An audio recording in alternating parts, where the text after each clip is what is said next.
Hello and welcome. I'm Suma Katauka and you are watching NewsX World. Let's take a look at some of the top stories.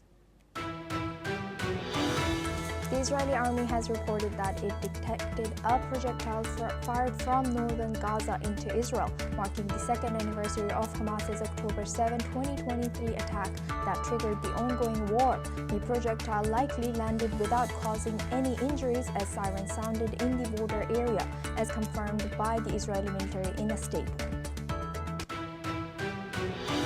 Indirect talks between Israel and Hamas in Egypt have been described as positive by sources close to the Palestinian militants' negotiating team. With the first round lasting 4 hours, the world is eyeing for a lasting deal to end the two-year war that has followed the October 7, 2023 Hamas attack that has killed 67,000 Palestinians, according to Gaza's health ministry. A Ukrainian drone strike has killed 4 civilians on a highway in the Russia-occupied part of Kherson, according to Moscow-appointed Governor Vladimir Saldo, who has reported that the attack targeted civilian vehicles. This comes amid escalating strikes, with Russia reporting it intercepted 209 Ukrainian drones overnight in Kursk, Nizhny, Novgorod, and Belgorod, according to the Russian Defense Ministry. France's outgoing Prime Minister Sébastien Lecornu begins last-ditch talks to save his cabinet. After resigning on Monday following rejection by allies and opponents, President Emmanuel Macron has tasked Lecornu with rallying cross-party support amid a fractured parliament. India's air safety regulator has requested details from Boeing following an emergency power system glitch on an Air India 787 Dreamliner during final approach from India to Birmingham. According to Air India statements, this incident comes months after a deadly July crash of a Boeing 787 that has killed 260 people. The Dubai Air Show has barred Israeli companies from exhibiting amid escalating tensions over the Israel-Gaza war. According to organizers, this move marks a significant shift in UAE-Israel relations, which had improved earlier following the 2020 Abraham Accords.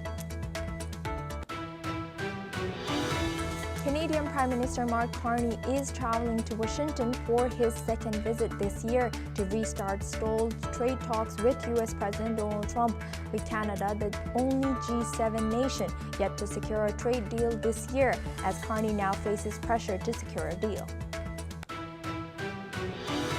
A ceasefire has been reached in Aleppo between Syrian government forces and Kurdish units after deadly clashes killed at least one security officer and a civilian, according to Syria's state media. The Syrian Observatory for Human Rights reported explosive drone strikes by government forces on Kurdish-majority districts, while the SDF has denied these attacks.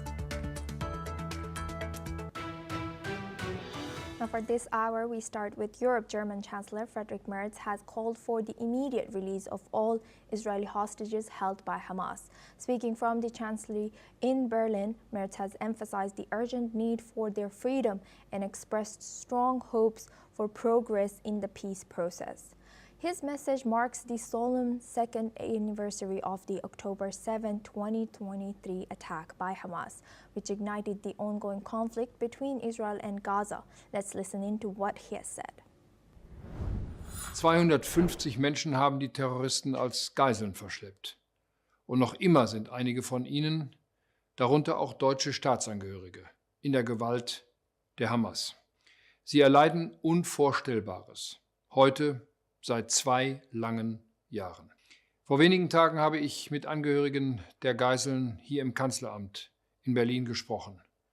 Wir können das Leid dieser Familien nur erahnen, aber wir teilen ihren Schmerz. Und wir bekräftigen unsere Forderung. Alle Geiseln müssen sofort freigelassen werden. Wir setzen große Hoffnung in den Friedensprozess. Now for this discussion, we're joined by Peter Baum. He's a foreign editor at Weekly Blitz, joins us live from London. Thank you very much, Peter, for joining us again. Good to see you.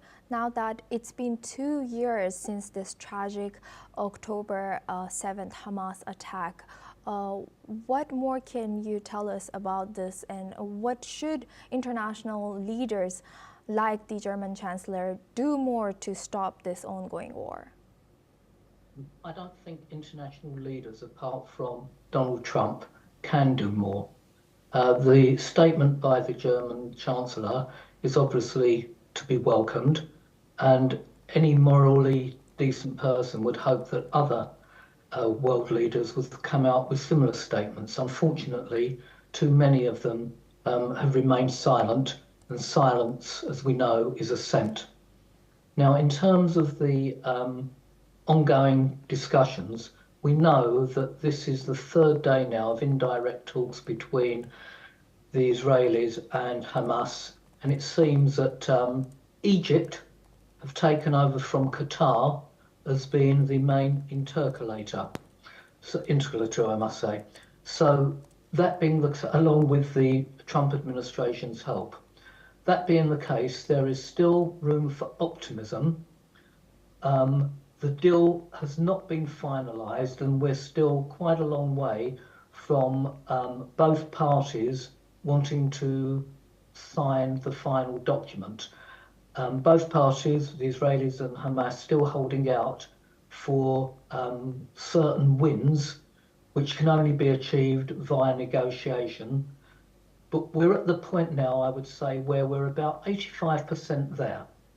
And it's the remaining 15% that needs to be finalised. Should other world leaders come out, as the German Chancellor has done, in putting pressure specifically on Hamas, because I think the Israeli public just want an end to this war, whereas it seems that Hamas, the more it can hold out, the more credibility it seems to gather in the world of extreme Islam, which is growing disproportionately, not only in Muslim countries, but also in Western democracies. So I think the longer Hamas can drag it out, the better chance they have of getting the deal they want. But I think the Netanyahu government, driven by domestic politics and driven by Donald Trump, need to sign as soon as possible. And now, what more can we expect from US and their influence in contributing to a broader peace process in Gaza and Israel situation? This is indeed interesting because Trump has stated that if Hamas don't sign quickly, they will be obliterated. I don't think he can row back from that.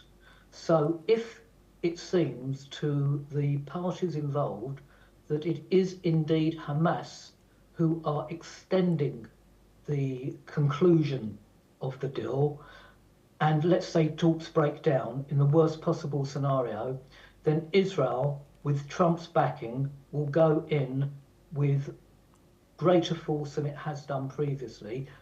And I say greater force simply because the vast majority of Gazan civilians have now moved out of the area. So basically all we have left are the remnants of Hamas and whatever civilian supporters they have.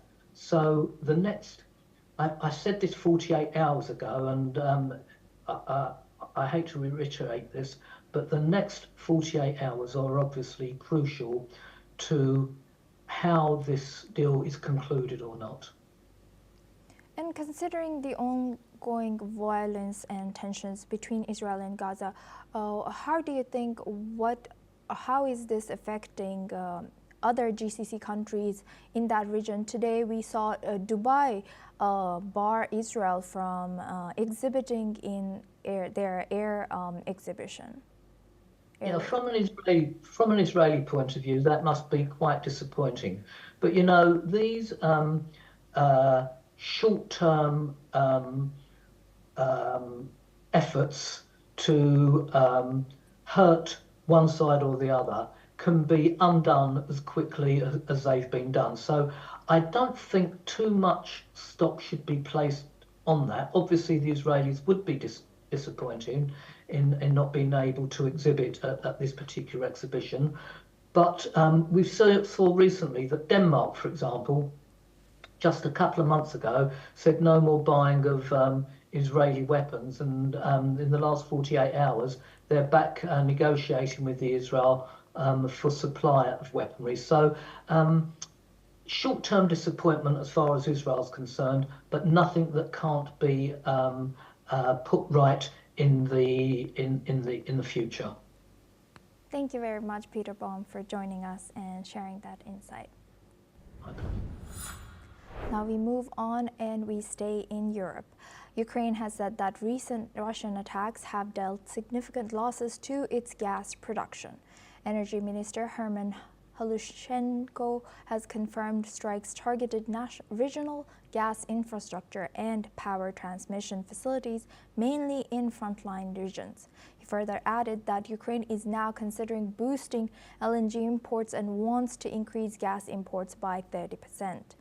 The minister has also said that he has discussed additional gas imports with G7 partners following the attacks. Meanwhile, Russia's defense ministry claims its forces have captured Novovasilievsk and Fedorivka in eastern Ukraine. Now for this discussion, we are joined by Professor Andrew Latham. He's a professor of international relations, joins us live from Minneapolis. Thank you very much, Professor, for joining us again. Now, looking back at ever since the Ukraine and Russia war started, did anything significant, or did G7 provide any significant support for Ukraine? Yes, both diplomatically, I think that's the case, signaling as much as possible support for the Ukrainian cause, and also those countries individually and via NATO, to the extent that G7 and NATO overlap. We've seen support there as well. There's no doubt that the vast majority of countries in the global north or the west are opposed to what Russia is doing in Ukraine. The only real question is to what extent the diplomatic support translates into battlefield support. And in light of this recent gas production losses, what role does international allies like the G7 nations play in supporting Ukraine's energy needs? Well, not much in terms of directly supplying power, but supplying the weapons needed, the defensive weapons needed to shoot down Russian missiles and Russian drones, but also the offensive missiles designed to place similar kinds of pressure on the Russian economy and undermine its ability to finance the war. That's where the Western support is coming mostly from. I suppose one move that could be made is to manipulate the global markets so that the price of oil stays low. But ironically, that would require purchasing more Russian oil on the open market, which is something that recently the Europeans in particular have decided they're not going to do. And how do you assess the current state of USA and Russia relations and their impact on global stability? Those relations have soured, partly because President Trump is some days up on his relationship with President Putin and very positive about Russian-American relations. And when he doesn't get what he wants, when he simply flips, and now at this moment, he's adamantly opposed to President Putin and his position on this war. I think President Trump wants the war to end, not only for his personal reasons, the Nobel Peace Prize, etc., but because that's in America's best interests. If he's not diverted by this war in Ukraine, the United States can focus its attention on the Indo-Pacific, where it faces the most pressing challenge from China. And how do you see with Ukraine's EU accession process still underway, how should the EU and Ukraine balance enlargement aspirations with internal cohesion and strategic clarity there? I think strategic clarity would require a neutralized Ukraine post-war, not a member of NATO and not a member of the European Union. If you go back to 2014, it was the shift in Ukrainian policy from being Russia-oriented, the Eurasian Union, of which Russia was the most important player, and not being a member of NATO, flipping that, which raised Russian anxieties to the point where they thought they had to do something. That's not to blame Ukraine, but it's simply to put this in historical context. Ongoing conversations about Ukraine joining NATO or joining the European Union are going to make this war drag out even longer. And building on your previous answer, how do you assess the evolving China-Russia partnership in the context of Ukraine war and Russia war? Well, China has been on the diplomatic front publicly fairly neutral in all of this. It supports the rights of small states to maintain their sovereignty. It's opposed to the use of force to change borders, et cetera, et cetera. That's on the one hand. On the other hand, it is obviously supplying all kinds of non-lethal aid to and dual-use aid to Russia. It's also purchasing large quantities of oil and potash and other Russian commodities that it needs to sell on the market in order to finance the war effort. So publicly, yes, we're neutral, says Beijing. Behind the scenes, anything but. Thank you very much, Professor Andrew, for joining us and sharing that insight. Now we move on. The Royal Swedish Academy of Sciences has awarded the 2025 Nobel Prize in Physics to John Clark, Michel H. Deverett, and John M. Martens for the discovery of macroscopic quantum mechanical tunneling and energy quantization in an electric circuit. Let's listen into the announcement of this prize. The Royal Swedish Academy of Sciences has today decided to award the 2025 Nobel Prize in Physics to John Clark, University of California at Berkeley, USA, Michel Deverett, Yale University and University of California at Santa Barbara, USA, and John Martinez, University of California at Santa Barbara, USA, for the discovery of macroscopic quantum mechanical tunneling and energy quantization in an electric circuit. Now we stay in Europe. EU Chief Ursula von der Leyen has warned lawmakers that a confidence vote, which she faces this week in the European Parliament, is to be played into the hands of the bloc's adversaries. The EU Commission head has said that the truth is that our adversaries are not ready to exploit any divisions, as they are actively inciting those divisions in the first place. In less than 3 months after surviving a similar challenge, the two motions of censure against Ursula von der Leyen from the hard left and far right have almost no chance of bringing down von der Leyen when they are put to a vote on October 8th. Ursula von der Leyen has reacted to this situation. Let's listen into what she has said. The point I'm making is that we need to focus on what really matters, which is to deliver for Europeans. Because, honourable members, the truth is that our adversaries are not only ready to exploit any divisions, they are actively inciting those divisions in the first place. Now we move on to North America. As the U.S. government shutdown continues, President Donald Trump has signaled a possible deal with Democrats over health care subsidies. He has stated that some very good things could happen with respect to health care. The main Democratic demand is to renew the expiring health insurance subsidies, which they say would impact American families. Democrats have been demanding the renewal of enhanced tax credits that help Americans afford health insurance covered under the Affordable Care Act. These expanded subsidies are set to expire at the end of 2025, which would cause premiums to rise drastically. Democrats also seek to reverse cuts to the Medicaid program, which primarily serves low-income disabled and elderly Americans. Republicans have long opposed extending these subsidies, accusing it of an unacceptable expansion of Obamacare. Meanwhile, Senate Majority Leader Chuck Schumer has said that no talks have taken place with President Donald Trump and Republicans to end the shutdown. He further stated that he is ready to vote in favor if government works for health care for families in U.S. However, President Trump has also stated that he would like to see a deal for great health care. Let's in fact listen into what President Donald have said.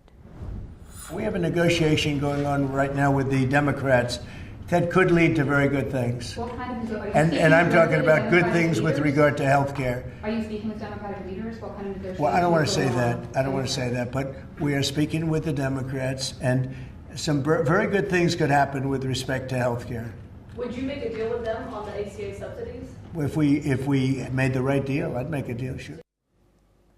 Now we go back for our discussion with Professor Andrew Latham. He's a professor of international relations, joins us live from Minneapolis. Thank you, Professor, for staying with us. Now, you've heard this news. Trump has suggested very good things could happen about the health care.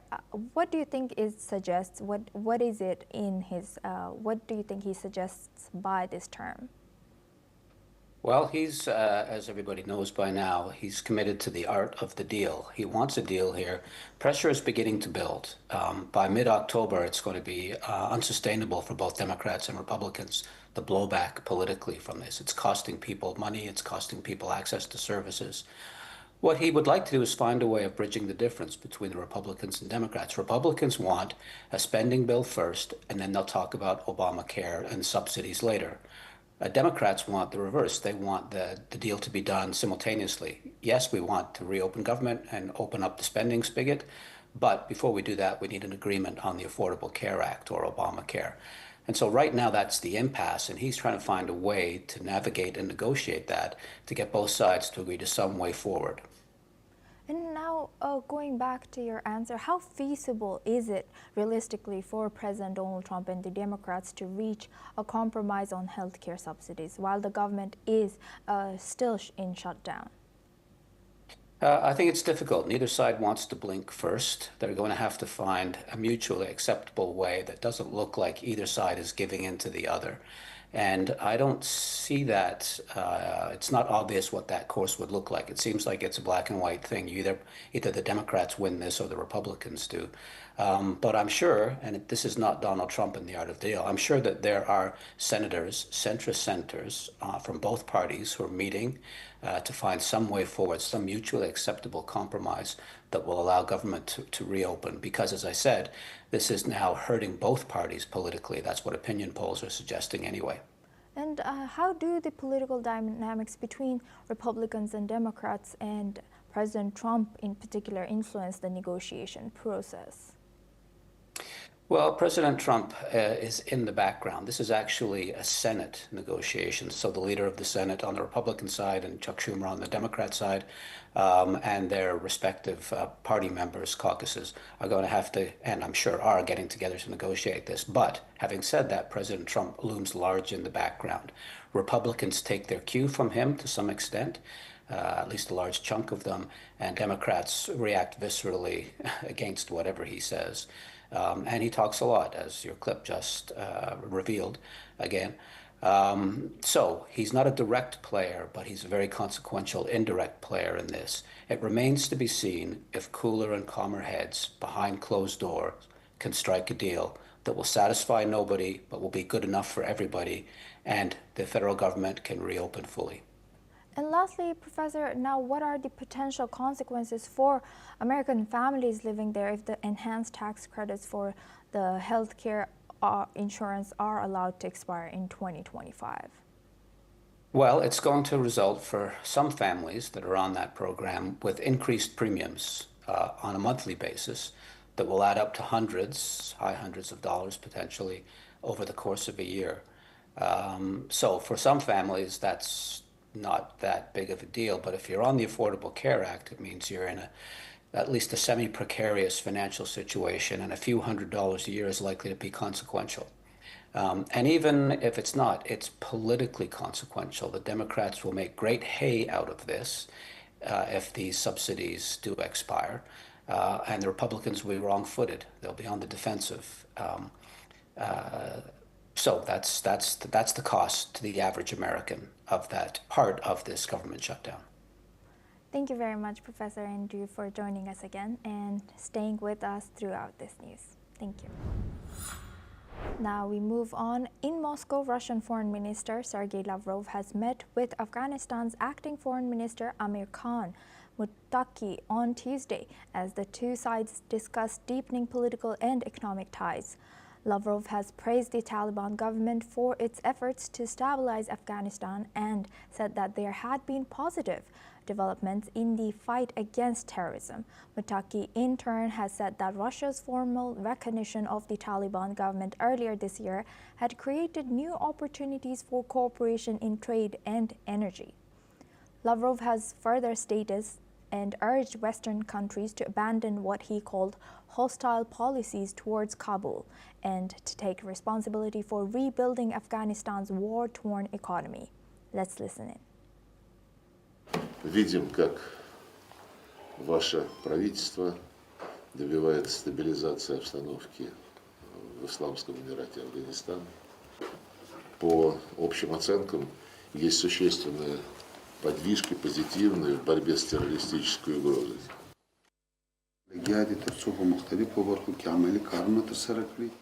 شغله وزیر د رسمیت اعلان وروسته د موږ او تاسو ترمنځ د سیاسي اقتصادي او نورو برخو کې د اړیکو پرمختګ لپاره بېمخینه زمینه برابره شوې ده. اوس موږ کولی شو په بېلابېلو برخو کې عملي کار.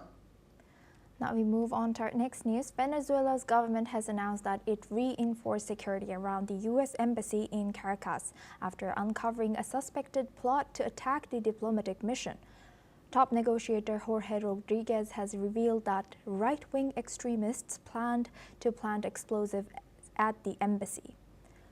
President Nicolas Maduro has accused these groups of orchestrating a false flag operation to escalate tensions with the United States amid increasing military activity in the Caribbean. Maduro has further said that trusted sources with both domestic and international alerted security forces, who then acted swiftly to prevent the attack.